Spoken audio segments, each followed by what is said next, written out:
Hi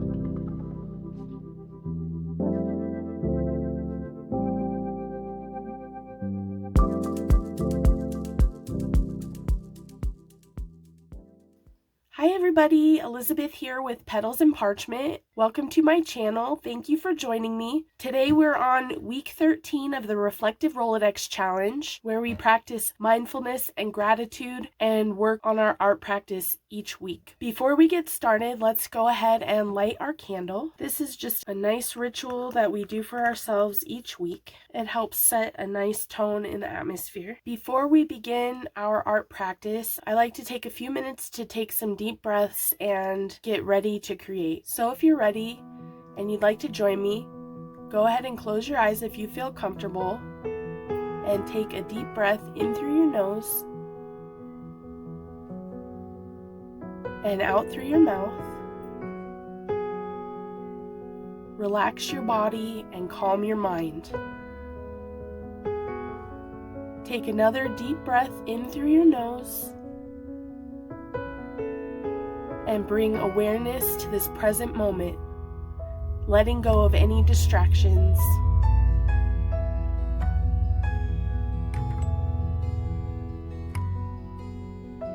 Exhale through your mouth and remember that you're here to create. Take a nice deep breath in. Imagine the creativity inside of you is like a spark, glowing gently. Exhale and remember that that spark is always inside you.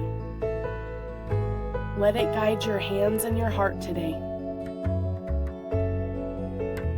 With each breath you take, let go of any pressure or judgment. Just allow the flow of expression. Be open, be curious, and be free. When you're ready, gently open your eyes and let's step into our art practice. Today, instead of doing one of the journaling prompts, because I've already gone through them and discussed the things on them that I would like to talk about, I'm going to do something a little bit different and go to one of these mindfulness practice cards that I included with the bonus pages this month. And this one asks for a daily gratitude pause. At the beginning or end of the day, take a few moments to write down 3 things that you're grateful for. They can be simple, like a kind conversation, a warm drink, or a quiet moment. So I wanted to focus on a few things that I'm grateful for right now. One of the first things that come to mind is my friend Ashley. She's on my design team and she reached out this morning and sent me a sweet video, and we had a nice conversation this morning, and I'm just so grateful for her friendship and her support and her encouragement.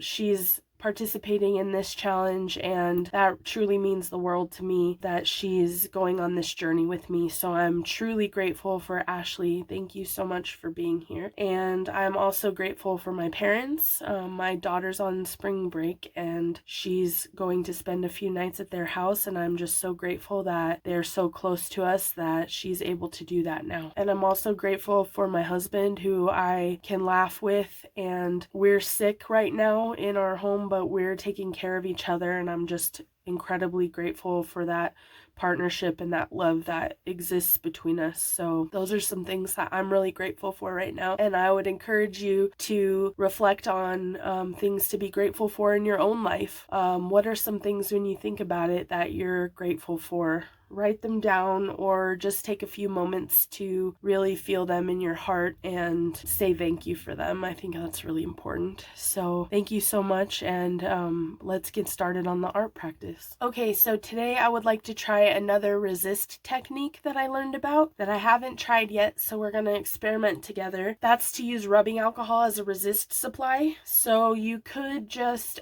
take some rubbing alcohol and put it in a bottle and sprinkle it on. You could also apply it with a paintbrush. You could also just pour it in your hand and flick it at the card. You could put it on, like a mat and then dip it, whatever you want to get some alcohol onto the paper, and this is the mixed media paper again because I'm just having so much fun with these. And I've put mine in this bottle that has like a controllable spout at the top, so I'm just going to ever so slightly open it and just kind of squirt some of it everywhere on my card here, maybe in like a design. You could do polka dots or you could do squiggles or splashes. Okay, I think that's enough. And then let it dry just a little bit here. And then once it dries a little bit, we're going to take some paint. I'm still working in greens for another week. And then we're just going to use a paintbrush or a sponge or something and drag the paint across it. And then I'm going to wipe away some of the paint afterwards, and we'll see what the resist looks like.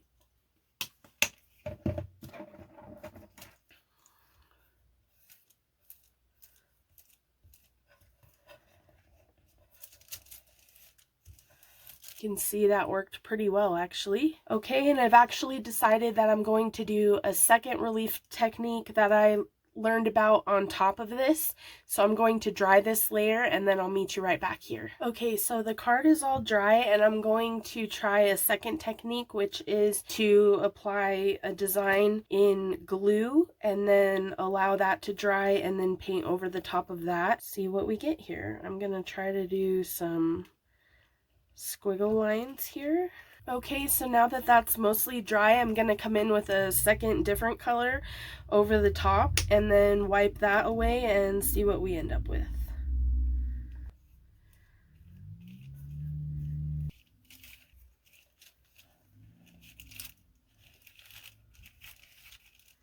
This looks pretty neat, and the card did rip a little bit. I was being a little bit too aggressive wiping the paint off, and it dried really quickly this time. But that's okay, we can fix it when we begin decorating the card after it dries again. Okay, so after drying, I decided I wanted to add a little bit more of a paint layer to it. So I've got my Vicky Bouton paint markers. You could use Posca pens, or you could use paint and a paintbrush. You could use colored pencils, crayons, anything that you have to hand, and just decorate the card a little bit more. I just want a little bit more interest with some paint.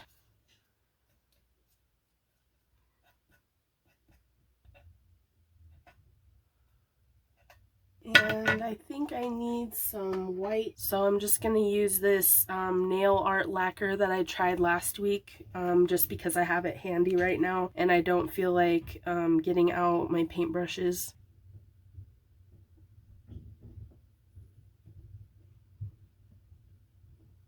I accidentally dropped way too much in the middle there, so I'm just going to try to soak that up with my paintbrush or this little sponge here. That worked out pretty well, and then I'm going to cover it up anyways with my decoration, but I just didn't want that big glob right there. Okay, I'm gonna dry this one more time and I think then we're finally ready to decorate. Okay, so I've just gathered some supplies to decorate the card, and I've got some collage fodder that I doodled and painted, and then I've got some pretty sparkly textiles and things that I might want to add, and then I've got my quotes and my sentiments. So I'm just going to see what looks best with the background that we've created. Okay, so what I'm going to do is just sort of test each piece against the backdrop and see how it looks, and I really like that bright yellow, so that's a contender there. That one seems a little too small for a focal point. I don't like the pinks against that, so those are out. That's a little too big, isn't gonna work. This is just kind of what I'm thinking in my head as I'm testing each one. This one looks really good, but it's kind of too big still. I really like the openness of this, that you can still see the background, so I might keep that one, but I'm thinking it's probably between these two. Let's see with some textile.